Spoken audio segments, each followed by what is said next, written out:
All right, welcome back to the Science Hub SKB. So I have here paper 2 for May 2025 for chemistry, and I answered the questions. So it says, a group of students conducted an investigation to determine the products of electrolysis when dilute aqueous copper to sulfate solution was electrolyzed using copper electrodes. The following steps indicate the procedure used. 1. The copper cathode was first washed in distilled water, dried and weighed, and then connected to a suitable circuit.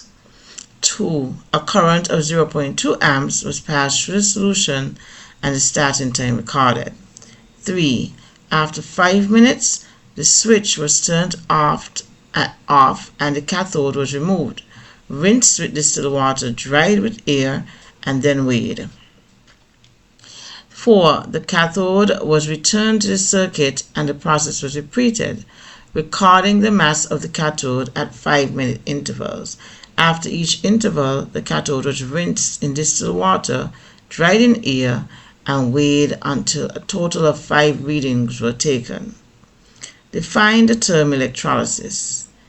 Electrolysis is the process of decomposing an electrolyte or molten substance by passing an electric current through it. State one difference between the anode and the cathode. Well, the cathode will get fatter in the process in mass. It will get fatter or increase in mass, while the anode will decrease in mass and size. Well, size or mass. Complete table 1 by recording the mass of the cathode after 10 minutes and 20 minutes, and the mass of copper deposited after 15 and 25 minutes. So it's a matter of adding and subtracting. So column 2 is about adding to the original amount, and column 3 was about subtracting the mass of the cathode from the final mass, or the mass that followed. So I have the calculations right here, and we have 11.85 and 11.89 for 10 and 20 minutes. And for 15 minutes, we have the actual mass of the copper deposited, which was 0.07 and 0.11 at 15 and 25 minutes. And that makes sense because over time you get more copper out of solution as time passes, right? Then it says plot a graph of actual mass of copper deposited versus time using the axis in table or figure 1 on page 7. Draw a line of best fit through the points. So I couldn't get a straight line on this platform, so I just drew it freehand, and I got close to my answer when I used pen and paper. And here we have the plots, and every 5 points, every 5 spaces was 2 units, and I fill it in. So 5 would have been half in between 4 and 6. We do manage to get a straight line, well, somewhat of a straight line using a freehand. That's fine. And then they said for the second question they said use the graph to predict the mass of copper that will be deposited after 28 minutes. So I didn't write it here, guess I forgot, but it is, you can find it here at 28 minutes. You have to go from 28 and then you extrapolate going upwards to the line, and then you extrapolate going across to the y-axis, and I got 0.124 on this. However, on my paper I got less. I got 0.1225. Right, so I got a little less, but in the same region, and that's fine. So that's the more accurate value, which is 0.1255. That's more accurate than this one. Okay, so that's the answer there for that one. Then it says Write an ionic equation to represent the reaction at the cathode. So at the cathode, you know what's attracted to the cathode. That would be cations. So since the solution is a solution of copper sulfate, is it? Yes. The copper cations will be attracted to the cathode, and our half equation would be CO2 plus aqueous plus 2 electrons to give copper atoms. And so this is a lead up to some calculations later on. So it says here, but to me they simplified it, which was very good. Calculate the quantity of electricity that passed through the copper sulfate solution when 0.2 amps of current flowed for 20 minutes. So you have the amps, but you need to convert the minutes to seconds, SI units of course, and you get 240. Then they said to calculate the number of moles of copper that will be formed. So if you use the 1 mole is equivalent to the number of electrons times Faraday's number, and then we equate the number of moles we want to find out with the charge that we calculated earlier, we would actually get from a series of ratios and transposition. We divide 240 by 193,000 coulombs, multiply by 1 mole, and we get 0.00124,352,33 moles. I left it as with all the numbers because they didn't ask us to shorten it to any sig fig. Plus we need to keep it long like that because we still have to use it to determine how many grams of copper were present in those amount of moles. Okay, so once we calculate the amount of moles in the previous question, we have to use it to determine the mass of those moles. So if we know 1 mole has a mass of 64 grams, we need to find out what is the mass of 0.00124,352,33. And again, we just equate them, and we have here x is equal to 64 grams times the amount of moles divided by 1 mole. We get 0.079585491 grams. And I could round up now because there's no more calculations going on, and I round it up to 0.08 grams. Now it says, suggest a reason for the difference between the mass of copper obtained in 9 and the mass of copper recorded in the table. So this is, I think, less. Where did this happen? What time? This happened at 20 minutes. So at 20 minutes, if you go back up here, we see that the actual mass of copper deposited was 0.09. That's how much was measured. So if we go back down here, the question was asking to suggest a reason for the difference between what should, in theory, be obtained as opposed to what was actually obtained. So I would say that impurities were probably picked up along the way when you were transferring stuff. Poorly calibrated scale or incorrectly read scale. So any one of those could work. Then they gave us this table, and the good part about this table is that we only had to do the observations. We didn't have to do inferences, which tend to be a little bit harder. This is a case of being knowledgeable. Okay, so you had to know the material. So it says complete table 2 by writing the observations for each test carried out on salt S. A sample of salt S is heated strongly in a dry test tube, so it's solid. Moist red and blue litmus is held at the mouth of the test tube. So it says an acidic gas was produced. So if the gas is acidic, then it would not react with the red litmus paper. It would definitely turn the blue litmus paper red. And if nitrate ions are present, a brown gas will be given off. So to an aqueous solution of salt S, aqueous sodium hydroxide is added gradually until excess. It says zinc ions are present. So if zinc ions are present, you're going to have a white gelatinous precipitate being formed. And if you add in excess the sodium hydroxide, that precipitate is going to dissolve. That was the 25 max. Okay, moving on to question 2. Phosphoric acid is a common additive to most soft drinks. It reacts with sodium hydroxide and alkali to form both normal and acid salts. And it says define each of the following terms. And it didn't tell you, they just tell you to define them. So we find here that an acid is a proton donor and an alkali is a proton acceptor. A normal salt is a substance that is produced when all the replaceable hydrogens in an acid are replaced by metal ions or ammonium ions.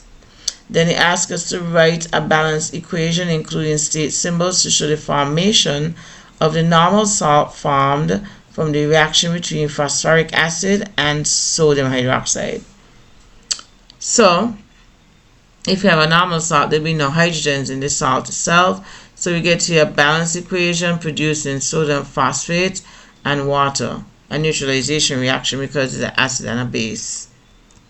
Make sure you have your state symbols. Then it says state the molecular formula for an acid salt formed from the reaction below between phosphoric acid and sodium hydroxide. So if you keep going down the line and adding an H, the oxidation state would decrease as you go down until there is none. And so I reacted my sodium ion with this one in particular. It could be any one of these in between here, any one of these two. So I reacted it with the H2PO4, which is easier to balance right here.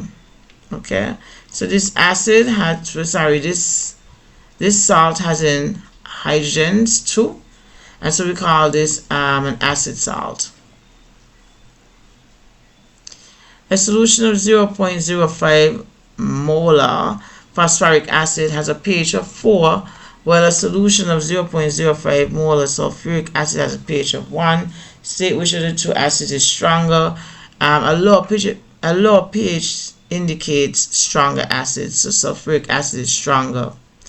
Jeffrey complains of pains due to excess stomach acid after consuming too much orange juice. Name 2 acids present in orange juice. So we have citric acid and ascorbic acid. State the type of chemical reaction that takes place in the treatment of excess stomach acid. That's neutralization. State the chemical name or formula of one compound that can be used to treat excess stomach acid. So I gave a bunch. Magnesium hydroxide, that can be found in milk of magnesia. Aluminum hydroxide, calcium carbonate, which is an ingredient in Tums, in an anti-acid tablet. And then we have sodium hydrogen carbonate, which is baking soda. Then question 3 says to state 2 natural sources of hydrocarbons. I gave 3. Crude oil or petroleum are the same thing. And you could put coal or natural gas as well. So you could use any one of those. Then it says identify the process used in the oil and gas industry to separate the components found in a natural source of hydrogen, fractional distillation on a large scale. Now it says name 2 fractions that are obtained from the process of separating the components found in natural sources of hydrocarbons. So state the use of each fraction. So I just went with the easiest ones, methane and propane, and both of them are used for cooking. I didn't go deep, didn't need to.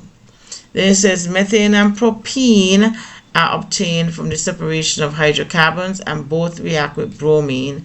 Write a balanced equation for the reaction of methane and bromine. So with that, we'll substitute 1 hydrogen and we get bromomethane, and then we get hydrogen bromide. And of course, when you react an alkene with bromine, it's going to break the double bonds and it's going to make one or a single product. And here we have probably 1,1-dibromopropane, right? So that would be the name for the product right there. All right, so it says pentene can exist as isomers Draw the fully displayed structures of 2 isomers of pentene. I went the easy route. I didn't put because if you have a double bond, you don't want to put it on the terminal carbon, which is here, the outer carbon. You want to put it just in here in the second carbon, or even the third. But just now, if you count 1, 2, they'll be the same drawing anyway. So I have the 2 H's on the same side. So this will be cis pentoene, and then I have the H's on opposite sides, like a diagonal. So this will be trans pentoene, and so that would be the easy way out, and I took it. Okay, so here we have question 4. It says element X is found in group 2 of the periodic table and reacts with chlorine to form a chloride. Describe the type of bonds found in each of the following. So element X, metallic bonding will be found in element X because it is in group 2. Group 2 contains the alkali earth metals. Metallic bonding is the attraction between positive metal ions and a sea of free moving electrons, or we could say delocalized electrons.